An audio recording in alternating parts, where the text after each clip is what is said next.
मेरा दुबई का दौरा हुआ, बल्कि एक सप्ताह में ये कहना चाहिए एक बार नहीं 2 बार जाना हुआ है। अब एक प्रश्न सब करते हैं कि भी एक सप्ताह में 2 बार क्यों जाना हुआ।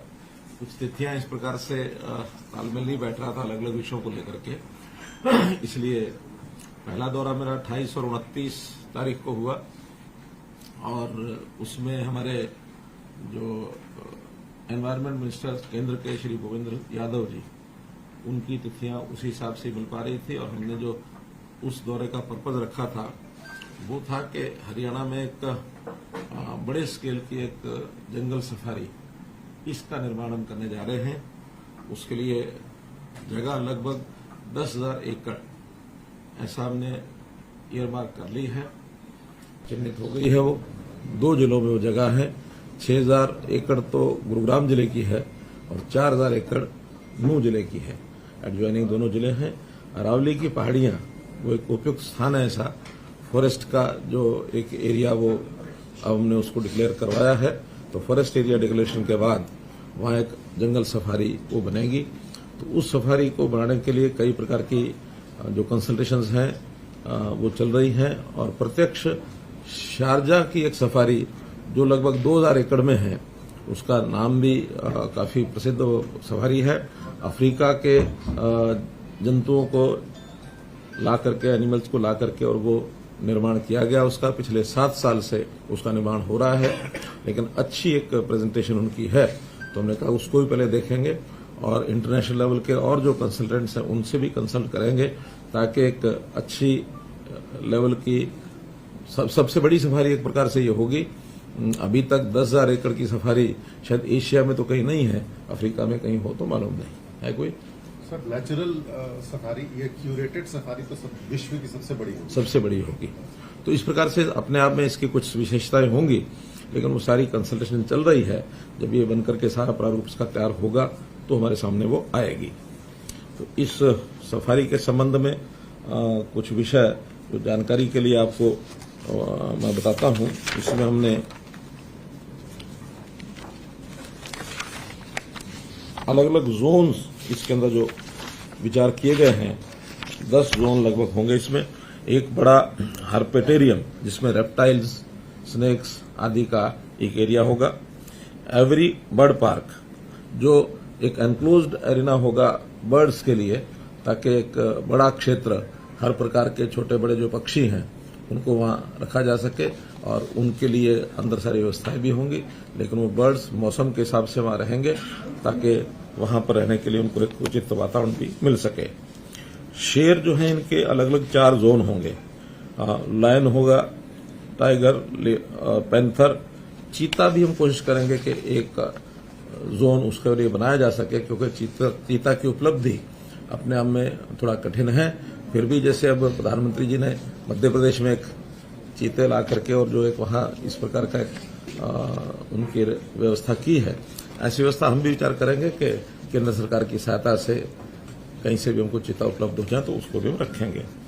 फिर शाकाहारी जानवर जितने भी रहते हैं उसमें उसका भी एक बड़ा क्षेत्र वो बनाएंगे। पशु पक्षी जो विदेश के हैं, अपने यहाँ जिसकी प्रजातियां कम मिलती हैं, ऐसे एक अलग से उसका भी एक जोन बनेगा। एक अंडर वाटर वर्ल्ड जैसा एक्वेरियम, इस टाइप के रेप्टाइल्स, इस प्रकार के जो अंडरग्राउंड भी होते हैं, रेप्टाइल्स तो जमीन पर होते हैं, लेकिन मछलियां या मगरमच्छ इस प्रकार के, वो एक अंडरग्राउंड वाटर का एक जोन होगा। एक नेचर ट्रेल जिसमें वॉकिंग है, ट्रैकिंग है, साइकिलिंग है, इस प्रकार का भी एक जोन वहां रहेगा ताकि जो टूरिस्ट आते हैं उनको वो भी एक उस प्रकार का मिले। विजिटर टूरिज्म जोन जिसमें ऑडिटोरियम होगा, 3D शोज होंगे, कुछ हिस्टोरिकल जो फैक्ट्स हैं उनकी एग्जीबिशन होगी। नेचुरल जो नेचर के अंदर रहने वाली चीजें ऐसी देश और दुनिया में पाई जाती हैं, उसका एक उसके लिए स्टडी सेंटर भी स्टाफ टाइप का हम कह सकते हैं, वो भी प्रदर्शनियां उसकी वो लगेंगी। फिर एक बोटैनिकल गार्डन, बायोम्स जिसको कहते हैं, उसमें भी ट्रॉपिकल फॉरेस्ट यानी जैसे हम ये कह सकते हैं कि पौधे जो है या फ्लावर जो है देश दुनिया के अच्छे अच्छे जो प्रकार के विभिन्न प्रकार के उसका भी वहां प्रदर्शन होगा। ट्रॉपिकल कोस्टल डेजर्ट एक इस प्रकार से ही रहेगा। तो ऐसा एक बड़ा जो जंगल सफारी का एक प्रारूप ये निकल करके आएगा। संयोग से दिल्ली के निकट होने के कारण से वीकेंड्स पर कैपिटल रीजन के जो लोग हैं उनको भी जाने का उसमें अवसर मिलेगा। एयरपोर्ट नजदीक है, इंटरनेशनल एयरपोर्ट, विदेशी जो टूरिस्ट हैं उनके लिए भी आकर्षण का एक केंद्र बनेगा और आसपास के इलाके की इकोनॉमी ये भी उसमें बढ़ेगी। हमने होम स्टे जो पॉलिसी है इसका जो प्रारंभ किया है उसका लाभ भी वहां के इलाके के आसपास के गांवों को मिलेगा। जो ये सारे एरिया जो है इसमें गांव जो आते हैं गैरतपुर बास, सकतपुर, नौरंगपुर, बारगुजर, ऐसे लगभग 8-10 गांव बिल्कुल विसिनिटी में हैं, तो इनको भी उसका ये लाभ मिलने वाला है। अरावली फाउंडेशन की एक स्थापना की जाएगी। उस फाउंडेशन के माध्यम से पूरी परियोजना केंद्र सरकार, हरियाणा सरकार या अन्य भी कोई इसमें स्टेक होल्डर्स अगर ज्वाइन करना चाहेंगे उसका भी हम अभी खुला रखा हुआ हमने इस सारे विषय को लेकर के, और ये बनाया जाएगा इसका अध्ययन करने के लिए। और इसका जो प्रारंभिक जिसको कहना चाहिए कि जो रिपोर्ट तैयार करने के लिए केंद्रीय चिड़ियाघर प्राधिकरण उसको भी हमने जिम्मे लगाया है, उनसे भी इसका अध्ययन कराया जाएगा, उससे सहायता ली जाएगी। जमीन पूरी जो है वो Indian forest act section 38, section 80 इसके अंतर्गत वो जमीन जो है ली जाएगी ताकि गांव के लोग उस जमीन को और इस सफारी के लिए उपलब्ध करा सकें, क्योंकि बहुत बड़ा क्षेत्र है। इसको इस ढंग से जो कोई और व्यवस्थाएं वो सब करेंगे। ऐसा अभी तक योजना बनाई जा रही है कि पक्षियों की 180 प्रजातियां जो सामान्यतः अभी भी जब आसपास की जो लेक्स हैं विदेश की बहुत सी प्रजातियां वहां आती हैं मौसम के हिसाब से, साइबेरिया तक, रशिया तक सारी प्रजातियां, अफ्रीका से भी कुछ प्रजातियां ऐसी आती हैं जो क्या उसको बोलते हैं प्रवासी पक्षी, माइग्रेशन। तो उनकी जो माइग्रेशन होती है, मैमल्स और जो स्तनधारी वन्य जीव होते हैं उनकी भी 15 प्रजातियां ये इसके अंदर होंगी। रेप्टाइल्स और जमीन पर रेंगने वाले पानी में रहने वाले पशु ऐसी 29 प्रजातियां ये चिन्हित की गई हैं जो इसके अंदर होंगी। तितलियों की 57 प्रजातियां ये इसमें होंगी। तो ये एक प्रारंभिक जो इसकी स्टडी है ये सब हुई है। इसके लिए केंद्र सरकार की ओर से यानी वन फॉरेस्ट डिपार्टमेंट की ओर से हमको जो कंपनसेटरी इसका जो अमाउंट वो मिलेगा, क्योंकि जैसे पिछले दिनों में आप लोगों को जानकारी होगी कि बहुत बड़ा एरिया अंडमान निकोबार का उसको डिफॉरेस्ट करने के लिए केंद्र सरकार ने एक हरियाणा को कहा था कि अगर आपके क्षेत्र में हम कुछ फॉरेस्ट एरिया बना दें और वो डिफॉरेस्ट एरिया हो जाए तो उसका जो कंपनसेटरी अलाउंस है वो हरियाणा को दे सकते हैं। उसी के कारण से ये इतना बड़ा सफारी का ये जो प्रोजेक्ट है ये उसका तैयार होगा ताकि इसको फॉरेस्ट एरिया में वो कंपनसेटरी अलाउंस जो है उसमें इस सफारी बनाने के लिए उसका उपयोग हम कर सकें। मित्रों, इसी प्रकार जो दूसरा दौरा हमारा हुआ है वो 2 अक्टूबर यहाँ से प्रस्थान करके हम लोग 3 और 4 अक्टूबर 2 दिन पूरे दिन वहां लगाए हैं। और ये दौरा शुद्ध रूप से इन्वेस्टमेंट के नाते था। उस इन्वेस्टमेंट में मुख्य रूप से जो प्रोजेक्ट है ग्लोबल सिटी गुरुग्राम में 1080 एकड़ में ये ग्लोबल सिटी का एक निर्माण किया जाएगा। जमीन पहले से HSADC ने एक्वायर कर रखी है और एक आइकॉन जिसको कहना चाहिए एक सिटी ये एक बनेगी, सिटी विद इन सिटी जिसको कह सकते हैं। गुरुग्राम के अंतर्गत ही ये एक नई सिटी जो एक सिंगल जिसको एक प्लानिंग में, सिंगल फेज प्लानिंग में जिसका एक किया गया उसका योजना बनाई गई है। देश में ऐसी और भी बड़ी बड़ी सिटीज बनी हैं, जैसे उदाहरण के लिए गुजरात में गिफ्ट सिटी ये बनी है, साइंस सिटी ये बनी है, बेंगलोर में भी एक इस प्रकार की कोई सिटी है। तो यहां भी हम ग्लोबल सिटी को एक अंतर्राष्ट्रीय स्तर के लेवल की एक सिटी बनाएं। बहुत बड़ा हमारी अपेक्षा है। हमारी अपेक्षा है कि लगभग 1 लाख करोड़ रुपए का इन्वेस्टमेंट इसमें होगा। इसके लिए विभिन्न लेवल के रोड शो हम कर लिए हैं लगभग। अब तो समाप्ति पर यह है कि 4 रोड शो इसके हुए हैं, 2 गुरुग्राम में, 1 मुंबई में और 1 दुबई में। तो 4 रोड शो, ये चौथा रोड शो इसमें था। और इस दिन जो हमारी यात्रा में इस विषय को लेकर के, ग्लोबल सिटी को लेकर के जो वहां पर कंपनी आई, 13 कंपनियां, उसके अंदर बहुत प्रमुख कंपनियां जो हैं वो वहां पर आई हैं। अब उनके बारे में अगर जानकारी बतानी है तो मैं बता सकता हूं कि Dubai Investment, Sobha Realty, Danube Properties, Nakheel, DP World, Ellington Properties, Gulf Islamic Investment, Tabreed, Al Marjan Island, Al Hamra, डॉलंड्स प्रॉपर्टी, दामाक, EMIS। तो ऐसी 13 प्रमुख कंपनियां हैं जो डेवलपमेंट के नाते से और वर्ल्ड वाइड ये काम करती हैं, लेकिन ज्यादा इनके काम दुबई में है। दुबई अपने आप में जो रियल एस्टेट का काम है, हम में से जो लोग गए होंगे उनको मालूम होगा कि बहुत हाई क्लास, हाई लेवल की बिल्डिंग्स वहां हैं। MR खास करके एक बहुत बड़ा डेवलपर वहां है। तो उस MR के, जैसे हमारे गुरुग्राम में हम DLF कह सकते हैं, इस प्रकार का MR ग्रुप है। MR ग्रुप गुरुग्राम में भी काम कर रहा है, देश के, दुनिया के और भी कोनों में काम कर रहे हैं। तो ये सब लोग वहां आए थे, सबने बहुत उत्साह अपना वो दिखाया है। तो उसके नाते से ये जो हमारा एक, उसके बाद नेक्स्ट डे इन्वेस्टर जो डिफरेंट कंपनीज थी वो जो है उसका भी एक मीटिंग की थी।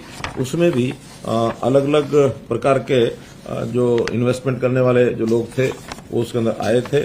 और उसमें भी बहुत उत्साह दिखाया लोगों ने, चाहे हमारे यहाँ एग्री बिजनेस का विषय है, लॉजिस्टिक्स का है, FMCG का है, फूड प्रोसेसिंग है, सॉफ्टवेयर है, डेवलपर्स, इन्वेस्टर्स, इन सब के जो इन्वेस्टर्स हैं उन्होंने अपना एक उत्साह अपना दिखाया है। एक बड़ा ग्रुप है जो वहां की गवर्नमेंट का है, Abu Dhabi investment authority, ADIA, इन्होंने भी, और हरियाणा में मल्टी मॉडल लॉजिस्टिक जो हमारा नांगल चौधरी है, और ग्लोबल सिटी में भी ऐसा अपना एक रुचि दिखाई है। इंटीग्रेटेड एविएशन हब और integrated manufacturing cluster Hisar airport, इसका भी उत्साह दिखाया कि वहां हिसार में भी जाकर के इन्वेस्टमेंट करने की बात करते हैं। ऐसे ही आलडार ग्रुप जो है, आलडार ग्रुप, ये भी बड़ा ग्रुप है अबू धाबी में, इन्होंने भी ग्लोबल सिटी में अपना कुछ न कुछ इन्वेस्टमेंट करने की बात कही है। वहां के जो सुल्तान हैं, सुल्तान अहमद बिन सुलायम, जो DP वर्ल्ड के चेयरमैन हैं, उनके साथ 1-to-1 मीटिंग हुई है। और उसमें भी उन्होंने ये जो नांगल चौधरी का इंटीग्रेटेड मल्टी मॉडल हब जो है, लॉजिस्टिक हब, इसमें रुचि दिखाई है। और उन्होंने तो यहां तक कहा कि इसमें हम अपनी इन्वेस्टमेंट करके अपनी इक्विटी भी कर सकते हैं। वो इक्विटी शायद मेजोरिटी इक्विटी मांगते हैं, मेजोरिटी इक्विटी वो लेकर के और अपनी प्लानिंग से उसको चला सकते हैं। अपने विचार करना है कि उनको मेजोरिटी इन्वेस्टमेंट दे पाएंगे कि नहीं दे पाएंगे, क्योंकि इसमें सेंट्रल गवर्नमेंट का भी एक शेयर है। तो सेंट्रल गवर्नमेंट से बात करेंगे, अगर सहमति बनी तो उसको हम दे सकते हैं। एक अच्छा डेवलपमेंट उनका अपने लेवल पर हो जाएगा। एक हमने वहां जो ओवरसीज प्लेसमेंट जो कंपनीज हैं उनके साथ मीटिंग की है। तो प्लेसमेंट कंपनीज 8 कंपनीज वहां आई थी। उनके सामने मैंने रखा कि हम हरियाणा से स्किल्ड, सेमी स्किल्ड वर्कफोर्स जैसी उनकी रिक्वायरमेंट है वो भी उनको उपलब्ध करा सकते हैं। यहाँ हमने स्किलिंग के लिए यूनिवर्सिटी अलग से बनाई है। जो वाइस चांसलर स्किलिंग यूनिवर्सिटी के वो भी गए थे साथ में इस मीटिंग के लिए। और जो हमारा फॉरेन कोऑपरेशन डिपार्टमेंट है उनके भी पवन चौधरी जो एडवाइजर है वहां, उनको भी लेकर के गए थे ताकि इनके माध्यम से उस काम को हम चलाएं।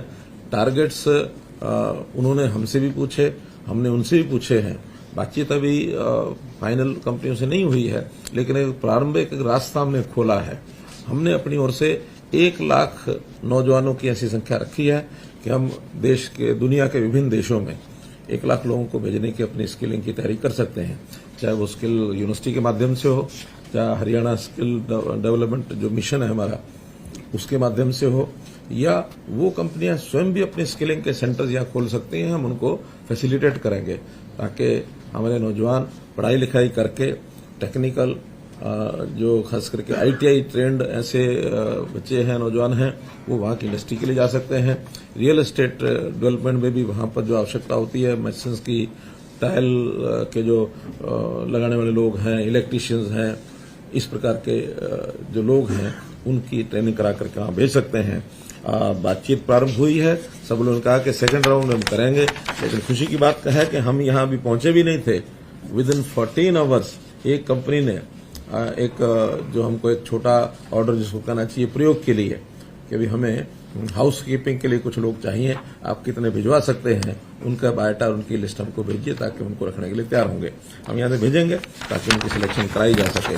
हम इसमें अपना जो हमारा जो पोर्टल है, परिवार पहचान पत्र नहीं, हमारा परिवार पहचान पत्र के माध्यम से ही जो पहली प्रायोरिटी हमारी ये रहेगी कि जो परिवार गरीबी रेखा से नीचे हैं, ऐसे परिवारों के बच्चे जो अनएम्प्लॉयड हैं उनकी ट्रेनिंग कराकर उनको वहां भेजें ताकि उनको भी उसका लाभ मिले।